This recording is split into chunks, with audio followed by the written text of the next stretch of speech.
Eu quero começar por dizer que o LIVRE esteve, está e estará sempre pela salvaguarda do bem-estar e da qualidade de vida dos lisboetas e de quem visita a cidade. Por esta razão, a posição do LIVRE tem sido sempre inequívoca. O aeroporto Humberto Delgado tem de encerrar e até ao momento em que isso ocorra, não podem ser permitidos voos noturnos. Assim sendo, o enfoque desta reunião deveria ter sido, logo à partida, não a possibilidade de um aumento da capacidade do aeroporto Humberto Delgado, mas a apreciação e a discussão de um calendário de desativação, articulado com o calendário de construção do novo aeroporto, bem como o calendário para a revogação dos voos noturnos.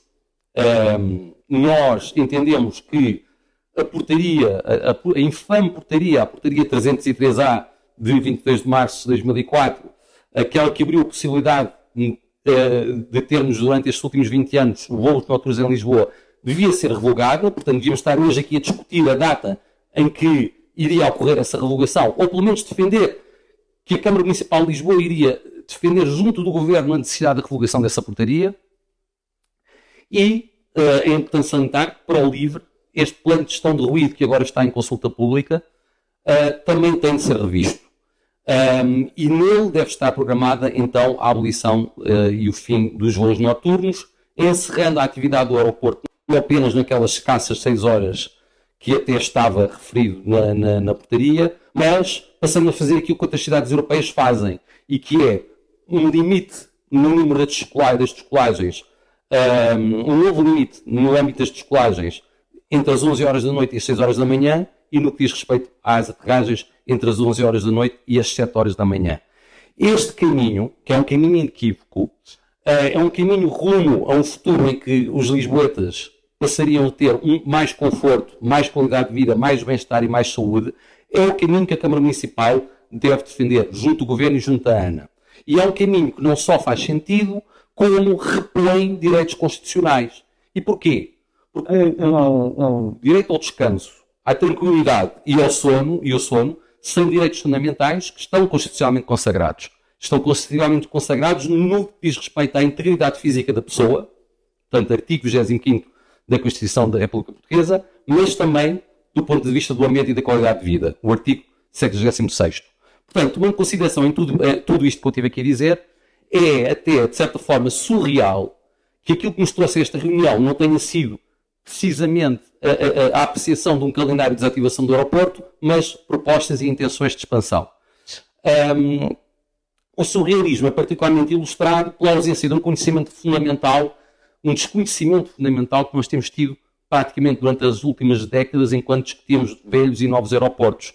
Qual é a capacidade biofísica deste território, do território onde está situada a cidade, para acolher em dado momento um X número de habitantes e de visitantes e de turistas?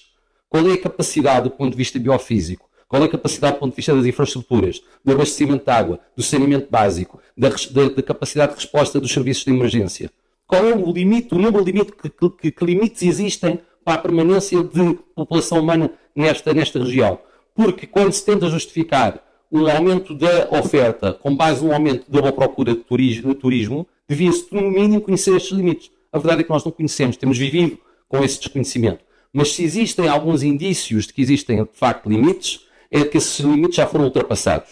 E hoje, aqui, ouvimos, por parte dos representantes das organizações não governamentais, ouvimos falar de limites que foram ultrapassados no âmbito do ruído, da resistência cardiovascular da população portuguesa, dos poluentes atmosféricos, e até, aliás, do ponto de vista turístico, temos ouvido da parte dos municípios, nas reuniões centralizadas e nas reuniões públicas aqui, que até os limites nas capacidades de recolha de higiene urbana e de recolha de resíduos sólidos urbanos está completamente ultrapassada. Portanto, do ponto de vista turístico, Lisboa já acolhe mais do que aquilo que é a população que consegue servir. E, portanto, para terminar, senhoras e senhores vereadores, a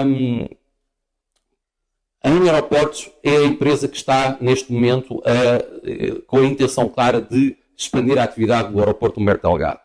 E esta é a empresa que, há uns anos atrás, foi privatizada num processo particularmente sensível, um processo que foi, inclusive, criticado pelo Tribunal de Contas. E é uma empresa que, conforme foi aqui também dito, não está a cumprir com aquilo que são os planos de gestão de ruído e não cumpriu com os planos de gestão de ruído do período anterior. Portanto, não financiou o isolamento acústico de nenhum edifícios, nem sequer de escolas, nem de hospitais, nem de edifícios sensíveis da área em que opera. E por isso, pelo bem-estar dos lisboetas, a posição da Câmara tem de ser inequívoca: fim dos voos noturnos e programação do encerramento do aeroporto da Portela. E termino com uma pergunta para os nossos convidados, e que é a de que se conhecem algum aeroporto dentro de uma cidade da dimensão de Lisboa no mundo que tenha um tempo médio por movimento inferior a 2 minutos, como Lisboa tem. Coloco esta pergunta, se conhecem alguma. Bem, e já agora, o novo plano de ruído, aquele que está em consulta pública, para terminar, pergunto ao Sr. Professor Francisco Ferreira, o novo plano de ruído que está em consulta pública não diz quantas pessoas é que estão a ser afetadas, porque exclui as aglomerações urbanas de Lisboa e de Loures. Portanto, apresenta um valor abaixo do real. Pergunto ao Sr. Professor se nos sabe dizer quantas pessoas estão de facto a ser afetadas. Obrigado.